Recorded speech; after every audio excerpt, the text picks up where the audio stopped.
আগামীকাল থেকে শুরু হচ্ছে দেশের প্রাথমিক ও মাধ্যমিক স্তরে প্রায় 4.5 কোটি শিক্ষার্থীর নতুন শিক্ষাবর্ষ।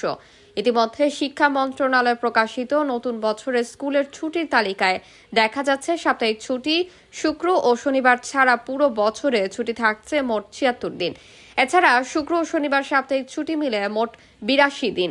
সব মিলিয়ে সরকারি ও বেসরকারি স্কুলে 158 দিন ছুটি থাকছে। সেই হিসাবে 12 মাসের মধ্যে 5 মাসই শিক্ষা প্রতিষ্ঠানে ছুটি থাকবে। এবার বছরের শুরুতেই বেশিরভাগ শিক্ষার্থী বই হাতে পাচ্ছে না, এখন অধিকাংশ বইয়ের মুদ্রণ বাকি। এবার স্কুল, মাদ্রাসা ও কারিগরি শিক্ষা প্রতিষ্ঠানের শিক্ষার্থীদের জন্য 40 কোটি বিনামূল্যের বই মুদ্রণের কথা রয়েছে। সব মিলিয়ে 10 কোটি বই মুদ্রণের কাজ শেষ হলেও আরও 30 কোটি বই এখনো বাকি রয়েছে। বছরের শুরুতে কিছু বই শিক্ষা প্রতিষ্ঠানে পৌঁছানো সম্ভব হলেও সব বইয়ের মুদ্রণ শেষ হতে মার্চ পর্যন্ত সময় লাগবে। যথাসময়ে বই হাতে না পাওয়ার কারণেও দীর্ঘদিন শিক্ষা প্রতিষ্ঠানে বন্ধ থাকবে পাঠ কার্যক্রম। এই অবস্থায় নতুন বছরে শিক্ষার গুণগত মান নিশ্চিত করার বড় ধরনের চ্যালেঞ্জ বলে মনে করছেন শিক্ষা সংশ্লিষ্টরা।